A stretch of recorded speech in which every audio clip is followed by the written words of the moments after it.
नमस्कार, न्यूज 21 देख रहे हैं आप और मैं हूं आपके साथ अखिल। हमारे राजस्थान बुलेटिन में आपका स्वागत है। बुलेटिन में सबसे पहले बात करेंगे बीकानेर की। 3 दिवसीय अंतर्राष्ट्रीय ऊंट उत्सव का शुभारंभ शुक्रवार से शुरू हुआ। जिला कलेक्टर नम्रता वर्षणी ने बताया कि जिला प्रशासन और पर्यटन विभाग के संयुक्त तत्वाधान में होने वाले ऊंट उत्सव की शुरुआत शुक्रवार प्रातः 8 बजे हेरिटेज वॉक से हुई।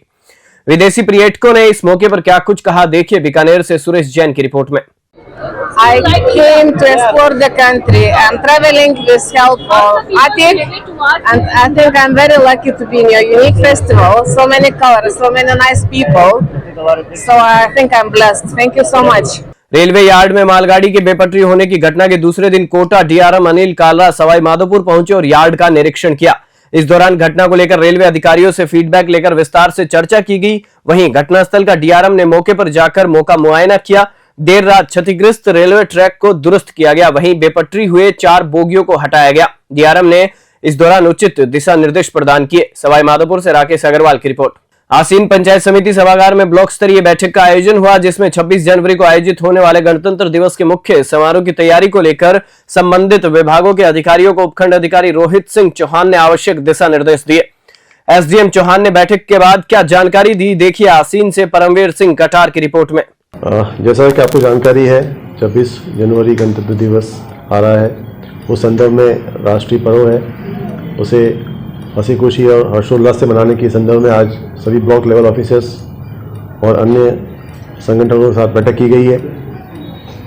तो सभी को दायित्व दिया गया है और सभी से ये अपेक्षा की गई है कि जो ये हमारा राष्ट्रीय पर्व है, इसे हम अधिक से अधिक अच्छा बना सकें, अच्छी व्यवस्था कर सकें और राज्यवासियों को एक अच्छा सौगात दे सकें।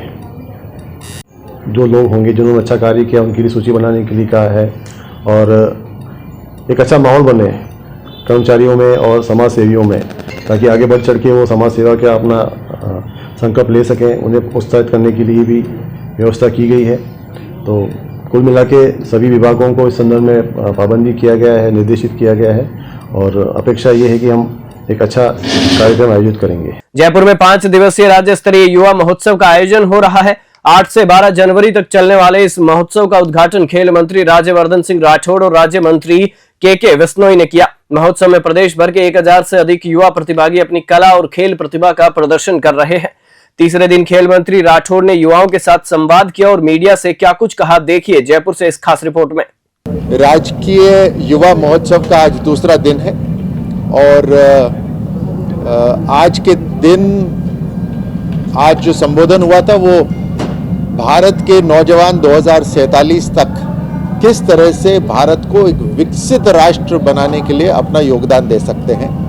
इसके बाद अलग अलग जो हमारे पंडाल हैं उसमें अलग अलग विषयों के ऊपर चर्चाएं होंगी।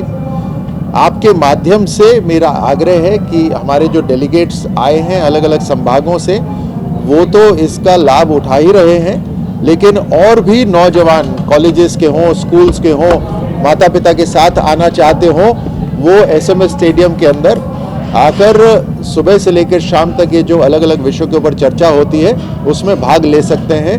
उनका जानकारी का वर्धन हो सकता है।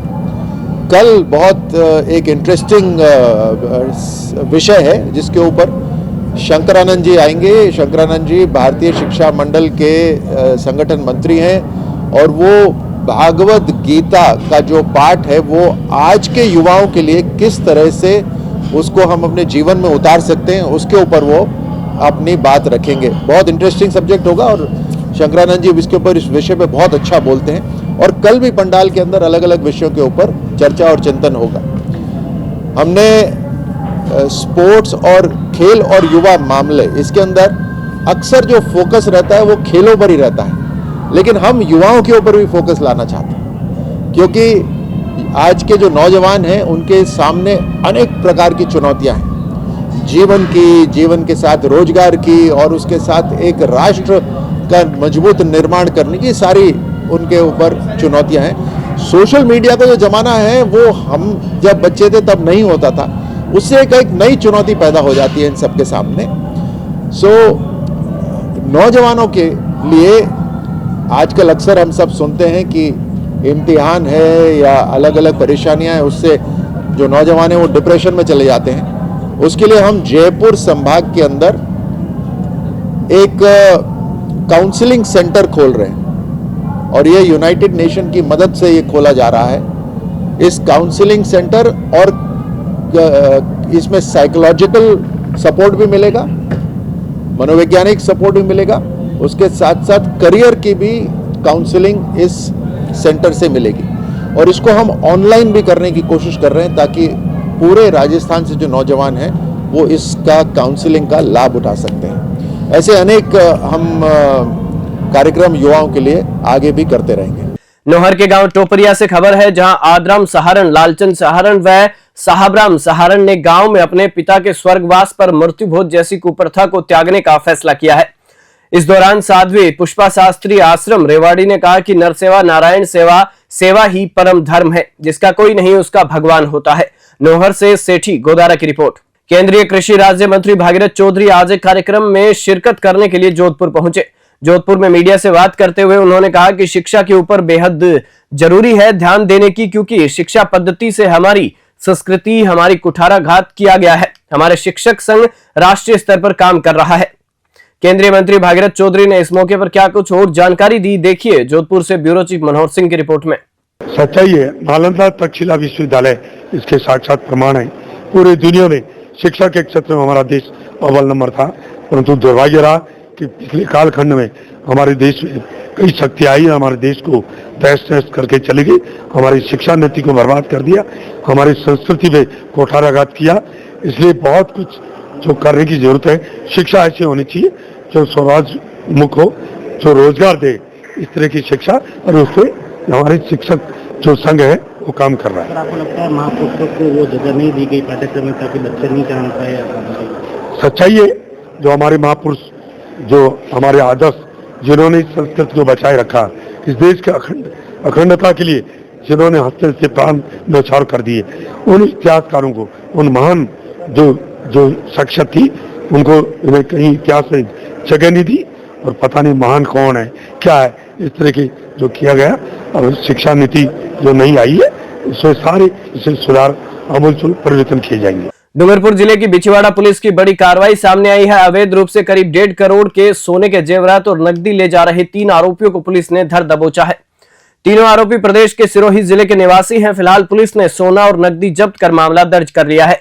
बिछवाड़ा थाना अधिकारी कैलाश सोनी ने मामले पर क्या कुछ जानकारी दी, देखिए डूंगरपुर से सादिक अली की रिपोर्ट में। कल दिनांक 9/1/2025 को रतनपुर बॉर्डर चेक पोस्ट पर नाकाबंदी की जा रही थी। नाकाबंदी के दौरान मुखबिर से सूचना मिली कि एक ट्रैवल्स से अभी 3 व्यक्ति उतरे हैं, जिनके बाद हाथ में काले रंग के बैग है, जो रॉन्ग साइड होते हुए आगे गुजरात बॉर्डर की तरफ जा रहे हैं। इस पर तीनों संदिग्ध व्यक्तियों को रोका, तलाशी ली गई, नाम पते पूछे गए तो एक व्यक्ति ने अपना नाम चंदू सेन, दूसरे ने तेजाराम व तीसरे ने अशोक कुमार बताया। बैग में क्या भरा होने के बारे में पूछताछ करने पर कोई संतोषप्रद जवाब नहीं दिया। इस पर तीनों के बैग की तलाशी ली गई तो तीनों के पास में 1 किलो 478.18 ग्राम सोना एवं 22,49,817 रुपए नकद राशि मिली। इस संबंध में अनुसंधान किया जा रहा है। हमारे राजस्थान बुलेटिन में फिलहाल इतना ही। आप देखते रहिए News 21।